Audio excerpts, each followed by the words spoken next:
देखिए हर खबर यहीं पर। सब्सक्राइब कीजिए TV9 भारतवर्ष।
मैं अपनी पत्नी को यहाँ पर 5 तारीख को यहाँ पेशेंट डिलीवरी पेशेंट थी, उसको लेकर हम यहाँ पर आए एडमिट करवाने।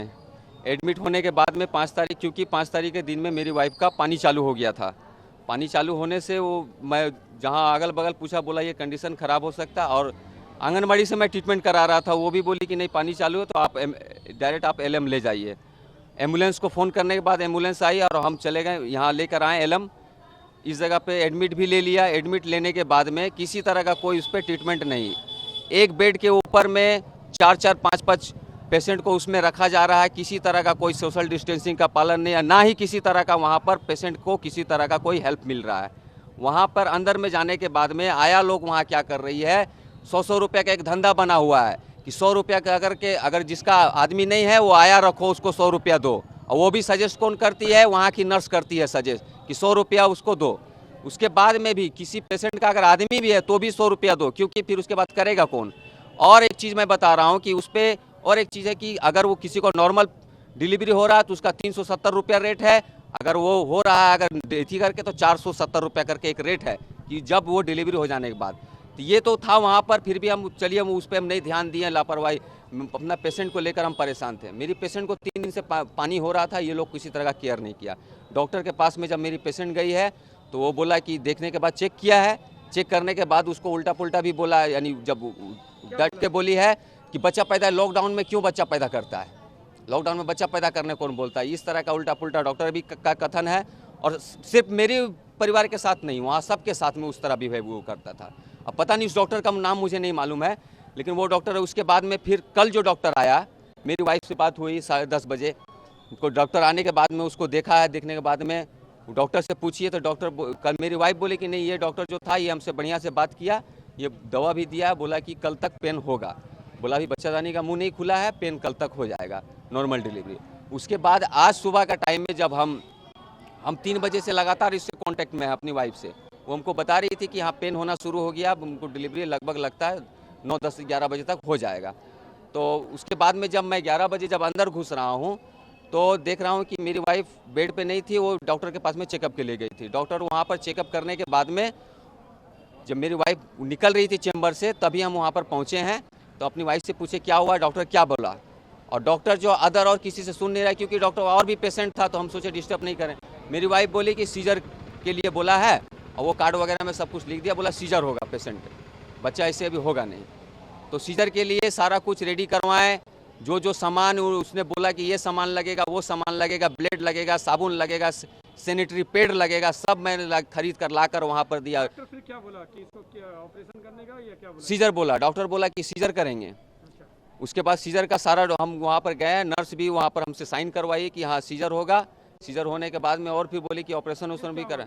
उसके बाद में जैसे ही मैं पेशेंट को वहाँ पर अभी उसको कपड़ा वपड़ा चेंज ही किया था सीजर ले जाने के लिए लेबर रूम में, और वो इतना पेन से छटपटाने लगी, इतना छटपटाने लगी। ऑपरेशन में लेके गया था? नहीं, वो वहीं पर बेड से बाहर निकाल के व्हील चेयर में उसको रास्ता में ही बैठा हुई थी। अब उसको लेबर रूम ले जाया जाता, बस उसी समय इतना पेन हुआ कि बच्चा वहीं पर डिलीवरी हो गया, उस व्हील चेयर में ही डिलीवरी हो गया बच्चा का। तो आपका कहना था कि एक तरफ की डॉक्टर ने सीजर का बात किया और हाँ नॉर्मल हो गया। हाँ ये किस तरह से आप देखें? हाँ, तो इस तरह ये टोटल डॉक्टर की लापरवाही है। कैसे? वो या तो हाथ से जो चेकअप किया है, मेरी वाइफ तो बोल रही थी कि जब से वो चेकअप किया, वो हाथ लगा के चेकअप किया है, उसके बाद ही हमको ये इतना पेन होना शुरू हो गया है। अब पेन के कारण में ही वो हार्ट अटैक करके मरी है। उसके बाद मैं एकदम पूरा उसको, तो आपका वाइफ का कहना है जो डॉक्टर को सुनने के बाद ही ये सब। हाँ, मेरी वाइफ साहब बोल रही है कि डॉक्टर जब हाथ लगाया, क्योंकि उसके पहले वो तो बता रही है कि हमको 30% 40% पेन हो रहा है, 2-4 घंटा के बाद में नॉर्मली वो थोड़ा बढ़ेगा। लेकिन जब डॉक्टर उसको देखा, चेक किया, हाथ लगाया, उसके बाद से ही उसको इतना पेन होने लगा कि उसका शरीर कांप रहा था पूरा। वो मतलब इस तरह से कर रहा था, क्या बताएं कि उस समय हम नर्वस हो गए, तो उसको हम पकड़े हुए थे। आया लोग भाग गई, वो आया लोग धमकी देती कि ऐसा अगर तुम्हारा पेशेंट करेगा तो इसको रेफर कर दिया जाएगा बाहर में। अभी बताइए इस समय में हम कहाँ लेके उसको दौड़ते हैं। क्या हुआ फिर उसके बाद में वही नॉर्मल उसी व्हील चेयर में बच्चा हुआ लड़का। अब बच्चा हुआ, बच्चा होने के बाद पानी तो बॉडी में था ही नहीं, बच्चा सूखा हुआ पैदा हुआ है। अब बच्चे का कंडीशन इतना ख़राब है कि अभी आज मरे या कल मरे वो बच्चा भी मर जाए। अभी उसको वहाँ पर ऊपर में वेंटिलेटर भी नहीं, यहाँ पर बोलता ना हमारे पास वेंटिलेटर है, ना हमारे पास आईसीयू का सुविधा है। वो क्या तो बोलते हैं वहाँ पर एसएससी क्या हुआ फिर? बच्चा जो पेशेंट, बच्चा तो वो वहाँ जब ले गए बच्चा को, वो उस रूम में ले गए हैं, और ये लोग पेशेंट को लेबर रूम में ले गया है। लेबर रूम में पता नहीं फिर क्या किया ये लोग, हटात करके उसका बोल रहा है कि इसका सांस फूलने लगा या इसको इमीडिएटली इसका हार्ट का प्रॉब्लम होने लगा है। अब उसके बाद में अचानक ही उसको लेके गया आईसीयू रूम में, हमसे बोला कि उसको ब्लड लगेगा। हम आके ब्लड बैंक से दो पैकेज ब्लड लेके गए, 2 पैकेज ब्लड चढ़ाया। उसके बाद में फिर हमको एक रिपोर्ट दिया, बोला ये रिपोर्ट लगेगा। फिर दोबारा हमको फ़ोन करके बोला पेशेंट मर चुकी है। बच्चा अभी किस कंडीशन में है? बच्चा भी कंडीशन बहुत ख़राब है। जब हम वहाँ बोले कि बच्चा का क्या कंडीशन, वो बोला कि बच्चा का भी जो है चांसेस नहीं है बचने का। तो ये कौन सा हॉस्पिटल में ऐसा हुआ कि हॉस्पिटल का क्या चीज़ नहीं मिल पाया सुविधा? हॉस्पिटल का ना, हमको वहाँ की जो नर्स थी उसका किसी तरह का कोई रिस्पांस नहीं था, किसी भी तरह का वो पेशेंट को वो देखी नहीं। और डॉक्टर का भी इसमें पूरी लापरवाही कि डॉक्टर कैसे वो सीजर बोलकर वो कैसे नॉर्मल हो गया।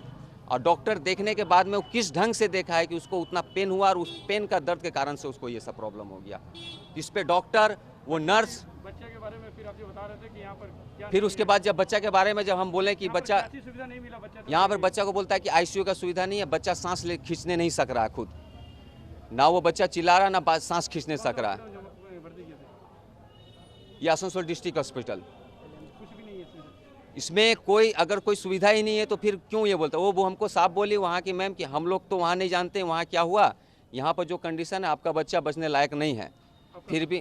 फिर भी हम उसको जितना हो सके उसको देख रहे। लेकिन क्यों, हम बोले कि मैम रीज़न क्या है, बोला कि आपका बच्चा सांस लेने नहीं सक रहा और हमारे पास आईसीयू का सुविधा नहीं है। डेथ होने का किसको जिम्मेवार दे रहे हैं आप? ये डेथ होने का वो डॉक्टर और वो नर्स जो लापरवाही इसमें पूरी किया है। डॉक्टर जो है वो डॉक्टर किस तरह से ट्रीटमेंट किया, बिल्कुल करेंगे। आपका नाम? रवि कुमार यादव। ये लापरवाही जो किया गया है सिर्फ मेरे साथ ही नहीं, इसके पहले भी, वाइफ का नाम नीता यादव, इसके पहले भी वहाँ जितना भी पेशेंट था आप पता कर ले कि अंदर में 7-8 पेशेंट का बेड में ही उसको डिलीवरी हो गया है। सबको प्रॉब्लम हो रहा है, दर्द हो रहा है, लेकिन कोई भी वहाँ नर्स उठकर चेक करने वाला नहीं। आया आती है, जो वहाँ आया रहती है वो लोग ही चेक करती है। अभी नहीं होगा, अभी ये प्रॉब्लम है, अभी वो प्रॉब्लम। 7-8 बच्चा तो ऐसे बेड पे हो गया। और वही चीज़ मेरी वाइफ भी कल हमको वही बोल रही थी कि कहीं मेरा बच्चा भी इस तरह ना हो जाए। आज देखिए सेम वही घटना हुआ और मेरी वाइफ हार्ट अटैक करके मर चुकी है। आज मेरा पूरा संसार उजड़ चुका है। न्यूज़ टॉप 9 रोज सुबह 7 बजे और शाम 7 बजे सिर्फ TV9 भारतवर्ष पर।